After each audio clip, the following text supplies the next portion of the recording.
તો વેલકમ છે બધાનું એક નવા બ્લોગમાં. તો આજની શરૂઆત કેવી રીતના હતી કે રિકિન છે ને સવારે 7 વાગ્યાનો ઉઠી ગયેલો છે. એટલે ભાઈ તમને તો ખબર છે કે ભાઈ નાના બેબીઝ જો સવારે વહેલા ઉઠી જાય તો આખો દિવસ એ લોકો ચીડચીડ તો ચીડચીડ હોય જ, પણ આતે આપણને પણ એકદમ હેરાન કરી નાખે છે. તો આજનું કંઈ એવું જ શેડ્યુલ છે કે ભાઈ આખો દિવસ એવી રીતના જ કામ થયું છે. કામ થયું નહીં થયું એવું ચડતું બાકી મૂકી દીધું, કારણ કે છોકરાઓ રડે એટલે ભાઈ આપણે તો પેલા એ લોકોને જોવાના હોય ને. તો બસ આવું જ કહે છે. હમણાં તો એ રમે છે કારણ કે એનો ભાઈ આવ્યો છે એની સાથે રમવા માટે, તો એ રમે છે અત્યારે. તો કે રાતના પણ રિકિન કેટલા વાગે 2 વાગે ઉઠી ગયો ને ગાડી લઈને 1 કલાક ગાડી રમ્યો છે. એટલે એમ કહું ને તો રિકિનની ઊંઘ આજે પૂરી નથી થઈ, એટલે એટલું રડ કરે છે ને કે મેં હેરાન થઈ ગઈ છું આજે. તો તમને બતાવું અત્યારે રિકિન શું કરે. રિકિનને છે ને એક ગંદી ટેવ બીજી એ પડેલી છે કે એ કંઈ પણ હાથમાં વસ્તુ તો આપણને છૂટું મારી દે. મેં તમને કાલે પણ એ બ્લોગમાં વાત કરી હતી. તો આજે એને શું કર્યું નહીં રિકિન આજે રિકીને શું કર્યું કે રિકીને વેલણ લીધી ને એ જ વેલણ મારા માથામાં છૂટી મારી દીધી.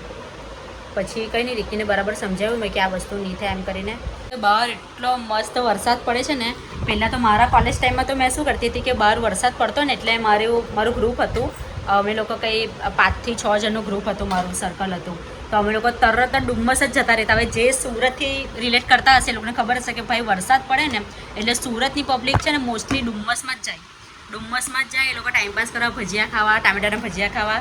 તો સેમ હું પણ એ જ વસ્તુ કરતી હતી કે ભાઈ અમે લોકો તો વરસાદ પડતો ને એટલે અમે લોકો નીકળી જ પડતા અમારી પોતપોતાની ગાડી લઈને.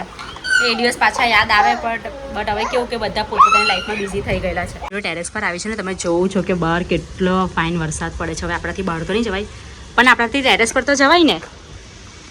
જો મસ્ત વરસાદ પડે છે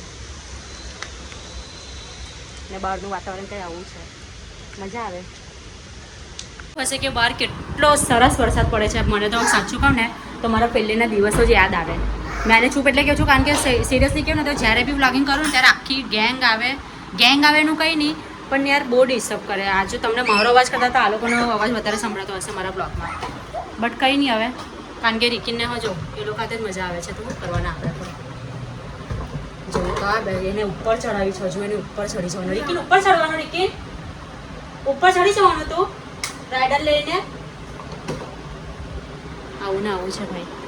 એ વરસાદમાં ઉપર ગઈ ને તો મને સિરિયસલી મને એમ જ થયું કે જ્યારે મેં મારી સ્કૂટીમાં મારી એક્સેસ લઈને હું જતી હતી ને, ડુમ્મસ છે, પછી અમે લોકો ભજીયા ખાવા જતા હતા, પછી અમે લોકો કયું બીજે ક્યાં જતા હતા, કયું અમે બધું કીધું હતું. અમે લોકો ગાર્ડનમાં જતા હતા. બધા દિવસ યાદ આવતા છે મને કે પાછી મેં ગાડી લેવું ને પાછું મેં વડે જાઉં. હા, ડીમાર્ટમાં તો આ લોકોને લઈ જ જાઉં છું, હે ને. પછી એ લોકોને જે જોતું હોય ને પણ હું અપાઈ દઉં છું. શું નીચે ઉતરવાનો ભાઈ રિકિન. હવે એટલો વરસાદ છે ને કે આ લોકોની સ્કૂલમાં તો રજા આપી દીધી છે. પેરેન્ટ્સ પર મેસેજ જતા રહ્યા છે કે ભાઈ બાળકોને રાખો ઘરે, સ્કૂલમાં છે રજા. આવી ગયો ને મેસેજ, એ લોકોની સ્કૂલમાં મેસેજ આવી ગયો ભાઈ કે હવે આજે રજા છે. એટલો અહીંયા વરસાદ પડે છે આજે સવારથી. જો પહેલાં રાઈડર નીચે ઉતારી, હવે રાઈડરને ઉપર લેવા માટે જ રડે છે. કંઈ નહીં, હવે મારું કામ એવું બધું તો ફિનિશ થઈ ગયું છે. રિકિનને ખવડાવી પણ દીધું છે, એ લોકો રમતા પણ છે. હવે થોડીક વારમાં એને હું સુવડાવી દેવીશ. તો આ જ હતું આજના વ્લોગમાં. તો તમને મારો વ્લોગ ગમ્યો હોય તો તમે ચેનલને સબસ્ક્રાઈબ એન્ડ વિડીયોને લાઈક કરી દેજો. બાય.